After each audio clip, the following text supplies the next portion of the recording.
엄마 저 시한 부래요. 이 한마디면 한 집안은 끝장이었습니다. 장례식은 너무 빨리 끝났습니다. 영정사진을 치우는 손길이 아직도 어색하게 떨리고 있었는데요. 조문객들은 눈치라도 본 듯 한 줄씩 빠져나가고 있었습니다. 상가 안에는 접어올린 상복과 반쯤, 시든 국화 몇 송이, 탈진한 얼굴로 의자를 붙잡고 앉아있는 몇 사람만 덩그러니 남아있었고요. 누구의 장례였는지는 굳이 이름을 부르지 않아도 됐습니다. 이 집에 또 한 번 죽음이 들렀다는 사실만 눅눅한 공기처럼 떠 있었으니까요. 조문을 마치고 돌아가는 사람들 사이에서 박영란은 한 걸음도 쉽게 떼지 못하고 있었습니다. 상 위에 올려져 있던 영정이 머릿속에 계속 겹쳐지고 있었고 옆에서 이제 나가자라고 말하는 목소리가 들려도 발이 바닥에 붙은 것처럼 떨어지질 않았는데요.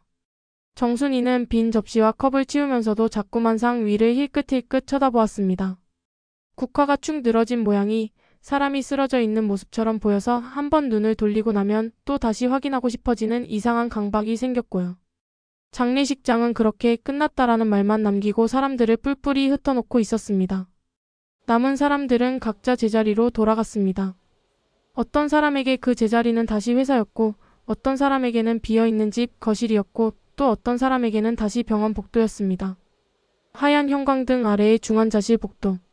그 끝에 한우진이 누워있는 병실이 있었습니다. 간이식을 받고 일주일째. 한우진은 여전히 눈을 제대로 뜨지 못한 채 기계가 내는 일정한 삑삑 소리에 몸을 맡기고 있었습니다. 첫 4일 동안은 숫자가 조금만 올라가도 고비 넘겼다라는 말이 오갔습니다. 이제 괜찮아질 거다.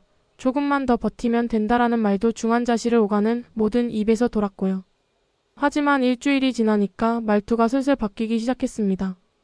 그래도 수치는 유지되고 있어요. 조금 더 지켜본 다음에 이제 결과를 봐야 할 것 같습니다. 고성이 귀에 들어오는 말의 분위기가 확연히 달라졌습니다.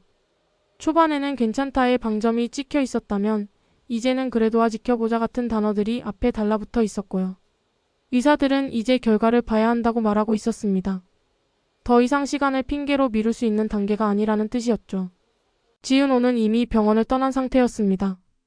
회사에는 휴가를 냈고 집으로 돌아와 회복 중이라는 말을 주변에 흘리고 있었는데요. 사실 집에 누워 있어도 눈만 감으면 수술실 냄새가 되살아났습니다. 차가운 조명과 온몸이 하얀 천으로 덮인 한우진의 모습. 이식 시작하겠습니다 하고 말하던 의사의 목소리까지 마치 누가 계속 재생 버튼을 누르고 있는 것처럼 떠올랐고요. 배를 길게 가른 자국은 걸을 때마다 당겼습니다. 샤워를 할 때 물이 닿으면 뜨끔했고 옷을 갈아입을 때 살짝만 비틀어도 속에서 뜨거운 통증이 올라오곤 했습니다. 그런데 정작 의사들은 공여잡은 회복은 아주 좋다고 말했습니다. 수술 직후보다 지금 수치 훨씬 안정적이고요. 상처 상태도 깨끗합니다. 몸은 괜찮다고 말해주는 사람들 사이에서 지은호 마음만 자꾸 뒤틀렸습니다. 그때마다 떠오르는 얼굴이 있었습니다. 고성이었습니다. 이건 내 책임이야. 내가 부탁하는 거야. 나중에 뭐라 그러든 다 나한테 해. 지금 생각해보면 그 말이 얼마나 쉽게 뒤집힐 수 있는 약속이었는지 너무 잘 알겠는데요. 그때는 살려야 한다는 말 한 줄에 지은호도 밀려가는 쪽을 선택할 수밖에 없었습니다. 끝났어. 수술도 선택도 이미 한 번 지나간 일이야. 지은호는 자기 머릿속에서 고성의 얼굴이 떠오를 때마다 이렇게 되뇌었습니다. 그 기억을 일부러 끊어내려고 일부러 일을 찾아보고 일부러 TV를 켜놓고 있었고요. 하지만 마음 한쪽은 늘 병원 복도에 가 있는 것처럼 허전했습니다. 바로 그 시각 병원에서는 가장 잔인한 한 줄이 입 밖으로 나오려고 준비하고 있었습니다. 담당 교수는 보호자 면담을 요청했습니다. 면담실 안에는 고성이가 혼자 앉아 있었습니다. 책상 위에는 우진의 차트와 검사 결과가 겹겹이 놓여 있었습니다. 빽빽하게 적힌 수치, 크고 작은 그래프, 약 이름들. 어지럽게 보이는 종이 더미를 한번 흘러본 뒤 고성이는 눈을 지그시 감았다가 떴습니다. 교수는 펜을 손에 쥔 채로 한숨을 한번 삼키고 말을 골라 꺼냈습니다. 처음 말씀드렸던 대로 수술은 계획대로 잘 진행됐습니다. 초반 회복도 특별한 문제는 없었고요. 여기까지는 늘 듣던 말이었습니다. 그래서 고성이도 자동으로 고개를 끄덕였는데요. 하지만 언제나 그렇듯 진짜는 그 뒤에 붙어 있었습니다. 이식된 간 기능이 저희가 기대한 것만큼 살아나지 못하고 있습니다. 현재 약과 치료로 상태를 유지하고는 있습니다만 수치가 정상 범위를 향해 올라오지를 않네요. 장기적으로 봤을 때는 완전한 회복을 말씀드리기 어렵습니다. 펜을 쥔 손에서 조금씩 힘이 빠져나가는 게 느껴졌습니다. 교수는 결국 가장 무거운 한 줄을 꺼냈습니다. 솔직하게 말씀드리면 시한부에 가깝다고 보셔야 합니다. 그 순간 면담실 안의 공기가 확 바뀌었습니다. 에어컨 소리도 옆방 문 여닫는 소리도 복도에서 카트 끄는 소리도 다 멀어지고 시한부라는 두 글자만 또렷하게 남는 느낌이었는데요. 뭐라고요? 고성이가 되물었습니다. 목소리는 낮았지만 안쪽에서 끓는 뭔가가 그대로 묻어나오는 소리였습니다. 교수는 조금 더 풀어서 설명했습니다. 이식된 간이 제 기능을 하지 못하고 있다는 것. 약물 치료와 추가적인 시도를 하고 있지만 수치가 기대치에 한참 못 미친다는 것. 그래서 이제는 완치를 목표로 하기보다 남은 시간을 어떻게 관리할지를 고민해야 한다는 것. 환자 본인에게는 아직 직접적인 표현은 피하고 있습니다만 보호자분께서는 어느 정도 마음의 준비를 하시는 게 좋겠습니다. 이 말이 끝나자 고성이 입가가 실룩거렸습니다. 웃음인지 울음인지 모를 기묘한 소리가 입술 사이로 새어나왔고요. 수술 잘 됐다면서요. 성희가 천천히 고개를 들었습니다. 고비 넘겼다면서요.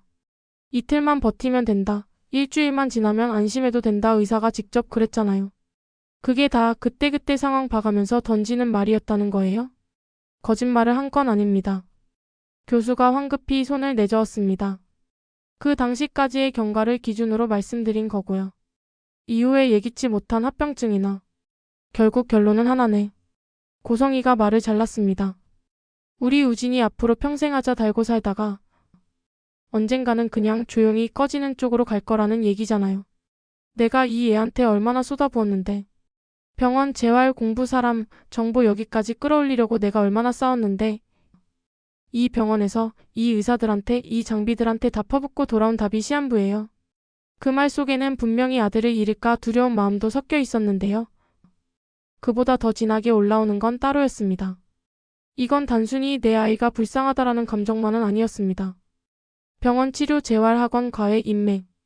그 모든 건 고성이가 자기 인생을 갈아 넣어서 만든 투자였고 한우진은 그 투자들이 얼마나 빛나는지 증명해줄 트로피 같은 존재였습니다. 나 같은 엄마 없다. 고성이가 입에 달고 살던 말이었죠. 아픈 애를 여기까지 끌고 온 엄마야 내가. 세상 누구보다 헌신적인 엄마라는 타이틀은 고성이 자신에겐 일종의 훈장 같은 거였습니다.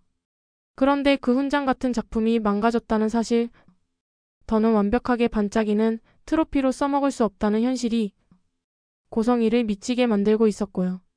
면담실 문은 끝까지 닫혀 있지 않았습니다. 아주 조금 열린 틈으로 복도 공기가 들어왔다가 나가고 있었는데요. 그 문틈 옆에는 흰 가운과 마스크를 쓴 사람이 서 있었습니다. 어깨선이 제대로 맞지 않는 가운, 팔 길이가 애매하게 긴 소매, 걸음이 어색한 그 사람은 의사도 간호사도 아니었습니다. 박영라였습니다. 박영라는 정식 보호자가 아니었습니다. 오히려 이 집안에서 가장 애매하고 애증 섞인 위치에 있는 사람이었죠. 게다가 고성이의 딸이라는 이유만으로도 병원 안에서 떳떳하게 중환자실까지 들어갈 수 있는 위치는 아니었고요. 그래서 영라는 간호사에게 실습 나온 학생이라고 둘러댔습니다. 가운과 명찰을 빌려 입고 일부러 모자를 푹 눌러 쓰고 유리창 너머에서 한우진을 한번 보기만 하고 돌아가려고 했습니다. 정말 그게 다였는데요. 면담실 앞을 지나치다가 그만 발이 멈춰버렸습니다. 완전한 회복은 어렵습니다. 현실적으로 시한부에 가깝다고. 의사의 목소리가 문틈 사이로 또렷하게 흘러나왔습니다. 박영란은 더 이상 가까이 가면 안 될 것 같았습니다. 그렇다고 발길을 돌리기도 어려웠습니다. 가슴 한가운데서 심장이 고막 가까이 붙은 것처럼 쿵쿵 소리가 귀 안에서만 울렸고요. 생각보다 훨씬 나쁘구나. 그 한 줄이 가슴에 그대로 박힌 느낌이었습니다.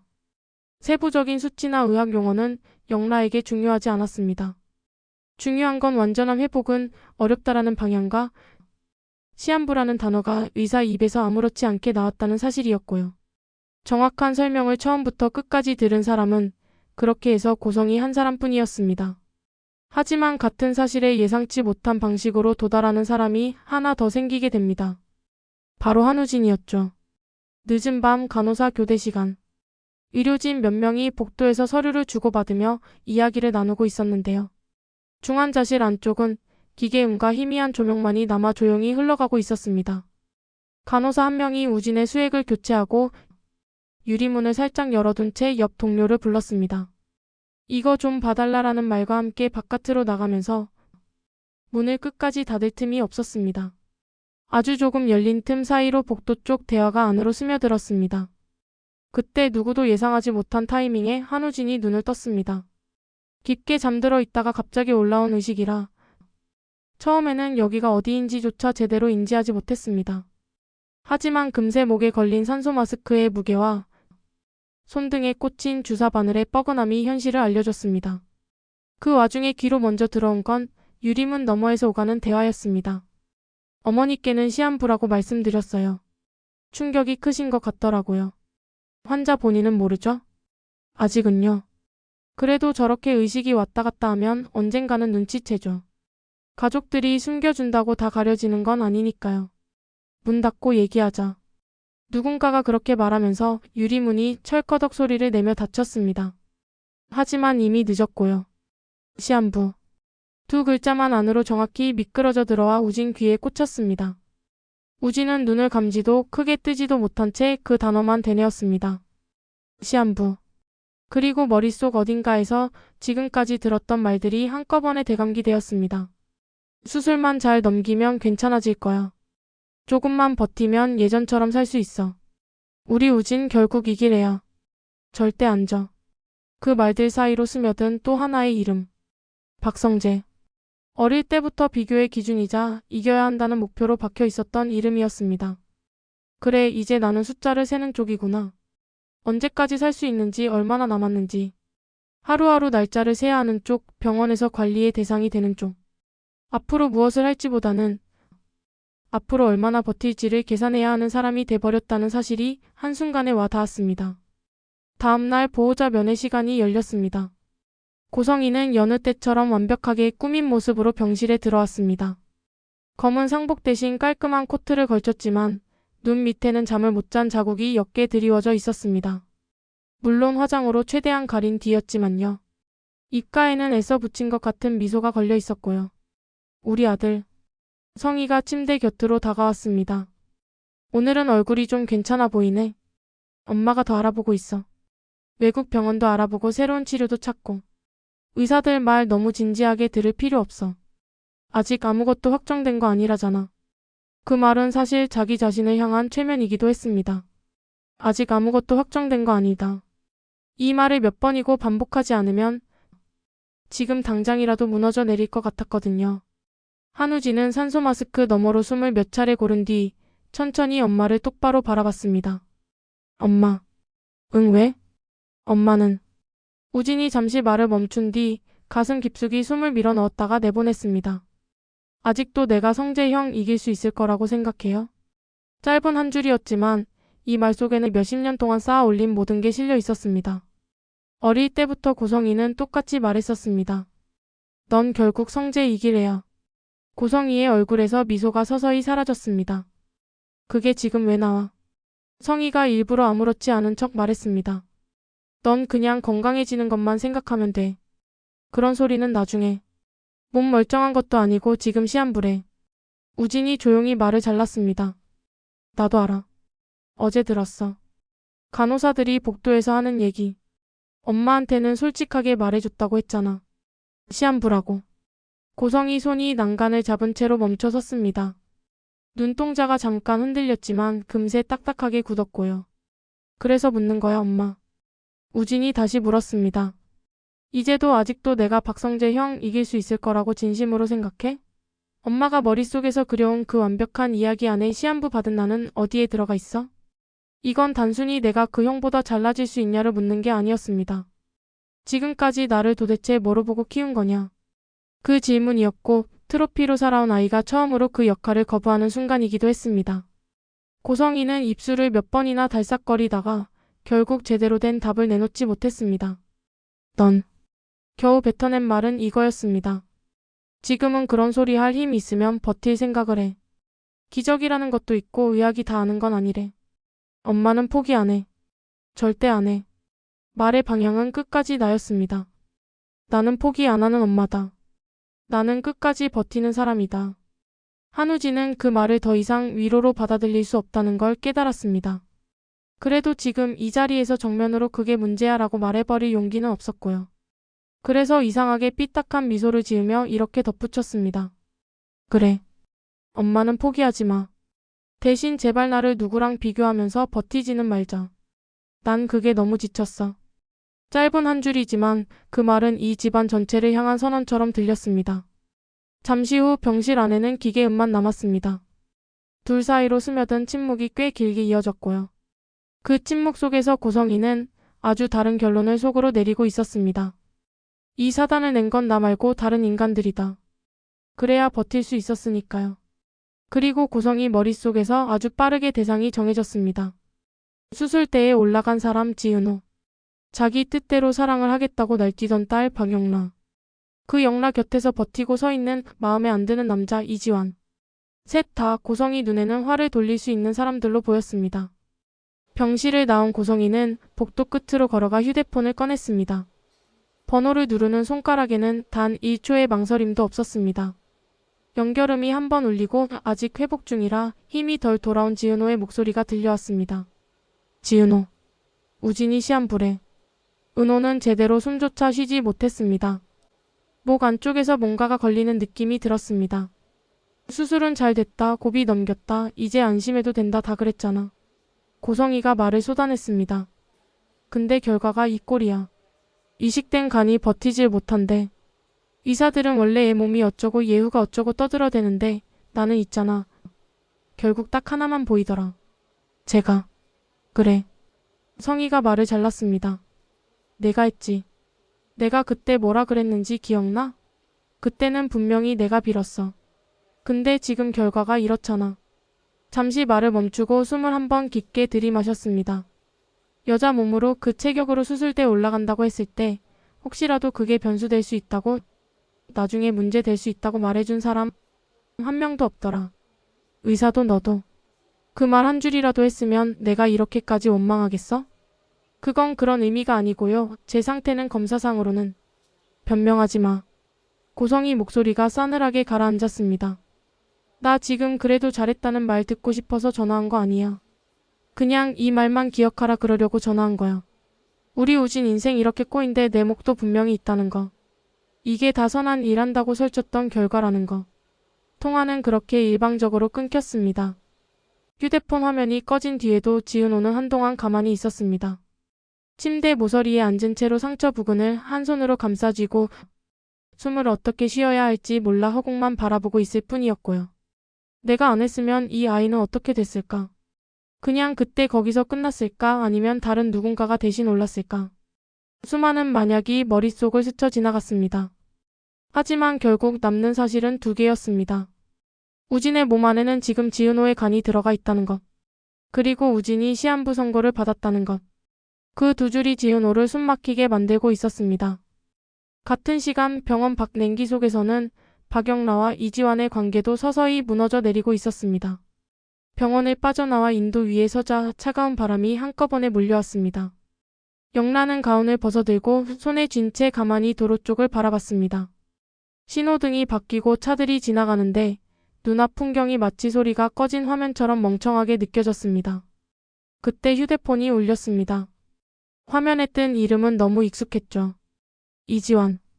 영라는 화면을 한참 동안 내려다보다가 결국 통화 버튼을 눌렀습니다. 여보세요. 어디야? 이지환의 목소리는 최대한 평온하게 들리려고 애쓰는 톤이었습니다. 하지만 끝부분이 약간 떨리는 건 숨길 수 없었고요. 병원 앞. 짧은 대답이었는데 그 한마디로 상황은 충분히 설명되고도 남았습니다. 또 병원 갔었어? 지환이 물었다가 곧 스스로 정정을 했습니다. 아니, 물어볼 필요도 없겠다. 네가 거기 있다는 건 우진이 상태가 별로라는 거네. 영라는 대답 대신 숨을 한 번 길게 내쉬었습니다. 괜찮아? 그 무력한 질문이 통화 안으로 떨어졌습니다. 괜찮은 사람이 어딨어? 영라가 씁쓸하게 웃으며 말했습니다. 우리 중에 제대로 괜찮은 사람 한 명이라도 있으면 좋겠다. 엄마도 아니고 너도 아니고 나도 아니고 오빠도 아니고. 잠시 침묵이 흘렀습니다. 영라는 마치 자기한테 말하듯 계속 이어갔습니다. 나 오늘 오빠 상태 들었어. 제대로. 뭐래? 시한부래. 단어가 입 밖으로 나오는 순간 머릿속에서만 떠돌던 글자가 현실로 고정되는 느낌이었습니다. 의사가 엄마한테 설명하는 거 내가 문 밖에서 들었어. 우연이었는데 듣지 말았어야 하는데 귀가 알아서 붙더라. 지환이 바로 말을 잇지 못했습니다. 숨소리만 들렸고요. 그래서 있잖아. 영라가 말했습니다. 내가 제일 먼저 든 생각이 뭐였는지 알아? 뭔데? 내가 너 버린 거 진짜 아무 소용 없었다. 그건 자기 자신에게도 독하게 들리는 말이었습니다. 너 지키겠다고 우진이 위해서도 이게 맞는 줄 알고 엄마한테 덜 미움받는 선택인가 싶어서 기껏 멋있는 척하면서 이별하자고 했는데 결과가 이거야. 오빠는 시한부고 엄마는 더 미쳐가고 너는 나 때문에 아무 말도 못하고 있고. 야. 이지환이 낮게 영라를 불렀습니다. 그럼 우리 다시 만날까? 갑작스러웠지만 장난이 아닌 말투였습니다. 우진이 그런 상태면 내가 혼자 버틸 이유도 없어졌잖아. 엄마가 뭐라 하든 누가 뭐라 하든 그냥 우리. 안 돼. 이번에도 영라가 먼저 잘랐습니다. 이제는 더더욱 안 돼. 왜? 짧은 한 글자 속에 서운함과 분노와 체념이 뒤섞여 있었습니다. 엄마가 진짜로 미쳐가고 있거든. 영라는 병원 건물을 뒤돌아봤습니다. 유리창마다 켜진 불빛들이 마치 온 집안을 감시하는 눈처럼 느껴졌습니다. 오빠가 시한부라는 사실을 엄마가 자기 벌이라고 생각할 것 같아? 아니야. 그 사람은 그런 식으로 생각 안 해. 누군가를 찾아서 물어뜯어야만 견디는 사람이야. 그리고 그 누군가에 나랑 너랑 은호가 들어가. 지환이 깊게 숨을 들이켰다가 내쉬었습니다. 그래서 또 도망치겠다고? 응. 이번에는 그게 우리를 지키는 거라고 또 그렇게 믿는 거야? 영라는 한동안 말이 나오지 않았습니다. 발끝으로 바닥을 톡톡 차다가 겨우 입을 열었습니다. 지키는지는 모르겠고 최소한 같이 맞아 죽지는 말자. 한 명쯤은 덜 다쳤으면 좋겠다는 생각 정도는 나도 하게 되더라. 그 말은 둘 사이에 더 깊은 틈을 내리꽂으면서도 이상하게도 묘한 위안을 남겼습니다. 우린 같은 지옥을 보고 있다는 이상한 동지감 같은 거요. 전화를 끊고 나서도 둘 다 한동안 휴대폰을 내려놓지 못했습니다. 화면이 꺼진 뒤에도 검은 화면 위에 서로 이름이 남아있는 것 같았고요. 한편 장례식장에서 돌아온 집에서는 어른들의 죄책감이 또 다른 모양으로 부풀어 오르고 있었습니다. 정순이는 장례식 이후로 거의 잠을 자지 못했습니다. 거실 한쪽에는 장례식장에서 가져온 국화가 그대로 꽂혀 있었는데요. 화병 속 물은 벌써 누렇게 변해 있었고 꽃잎은 끝부분이 갈색으로 말려 올라가 있었습니다. 그걸 치워야 한다는 생각이 머릿속을 여러 번 스쳐 지나갔지만 손이 움직이지 않았습니다. 김장수는 TV를 켜두었지만 화면이 뭐가 나오고 있는지는 제대로 보지도 않았습니다. 뉴스인지 드라마인지 광고인지 소리는 그냥 배경음처럼 흘러갈 뿐이었고요. 순이야. 김장수가 조심스럽게 순이를 불렀습니다. 오늘 병원에서 연락 왔다며. 정순이는 한동안 대답하지 않다가 식탁 위 휴대폰으로 눈길을 옮겼습니다. 고성이가 은호한테 전화했다더라. 김장수가 말을 이었습니다. 어떻게 알았어? 은호가 나한테 문자 보냈어. 자기 때문에 더 꼬인 것 같다고 죄송하다고. 정순이는 그 말을 듣고 눈을 감았습니다. 그 애가 왜 자기 탓이라고 해. 입술이 떨렸습니다. 자기가 하겠다고 뛰어든 것도 아니고 우리도 같이 등을 떠밀어 놓고 이제 와서 너 탓 아니다라는 말도 우리 탓이 더 크다라는 말도 너무 늦은 것 같아서 입이 안 떨어져. 김장수는 한숨을 길게 내쉬었습니다. 그래도 그 말은 해야지. 그러면서도 김장수 역시 그 말을 직접 전화를 걸어 해줄 용기가 쉽게 나지 않았습니다. 너 잘못 아니다라는 말 한 줄이 오히려 상대에게 더 큰 상처가 되지 않을까 두려웠고요. 생각해보면 말이지. 김장수가 조심스럽게 말을 이었습니다. 우리가 우진이 살리려고 안간힘 쓴 건 맞는데 어느 순간부터 아픈 애를 여기까지 보살피는 부모라는 타이틀이 우리 위안이었던 건 아닌가 그런 생각이 들더라. 그게 요즘 제일 부끄러워. 정순이는 그 말에 아무 말도 하지 못했습니다. 눈가가 다시 뜨거워지려는 걸 손등으로 꾹 누르면서 버텼습니다. 그 시간 고성이는 집으로 돌아가는 차 안에서 또 다른 계산을 하고 있었습니다. 핸들을 꽉 쥔 손이 하얗게 질려 있었고 앞만 보고 있는 눈동자 안에는 여러 얼굴이 스쳐 지나가고 있었습니다. 지은호 얼굴, 박영라 얼굴, 이지환 얼굴, 그리고 늘 신경 쓰이던 또 다른 얼굴 하나. 박성재. 좋겠다 너희는. 마음 한구석에서 그런 말이 올라왔습니다. 몸 멀쩡하게 태어나서 부모한테 그렇게까지 안 듣기고도 여기까지 온 거 좋겠다. 그렇게 생각하다 보니 이상하게 느껴졌습니다. 그래서 뭐 우리가 지면 안 된다는 거야. 고성이는 혼잣말을 중얼거렸습니다. 아픈 애 키운 집이 멀쩡한 애 키운 집한테 지면 그건 세상이 잘못된 거지. 그 논리로 자신을 세워왔고 그 경쟁 구조 위에 아들 인생을 얹어왔는데 지금 와서 판 자체가 뒤집힌다는 게 도무지 받아들여지지 않았습니다. 그래서 고성이는 결론을 바꿨습니다. 이건 내가 벌 받은 게 아니다. 누군가 우리를 건드린 결과다. 그 누군가를 찾아서 어떻게든 찢어야 자기 멘탈이 버틸 수 있을 것 같았습니다. 그날 밤 고성이는 혼자 침실에 앉아 휴대폰 연락처를 천천히 내려봤습니다. 지은호. 이름을 한번 천천히 읽었습니다. 그리고 그 아래에 있는 이름 하나를 또렷하게 응시했습니다. 박영라. 다음 화에서 이 이름들이 어떤 순서로 불려나갈지는 아직 모릅니다. 하지만 한 가지는 분명했습니다. 이 집의 화살은 절대 제자리에서 멈추지 않는다는 것. 그리고 엄마 나 시한부레라는 말은 아직 입 밖으로 나온 적도 없다는 것.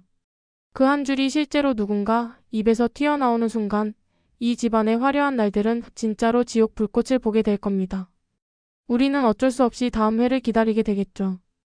결국 누구까지 무너져야 이 집 싸움이 멈출까 하는 마음으로. 오늘의 예측은 여기까지입니다. 다음 화가 정말 기대되네요. 구독과 좋아요는 영상 제작에 큰 힘이 됩니다. 시청해주셔서 감사합니다.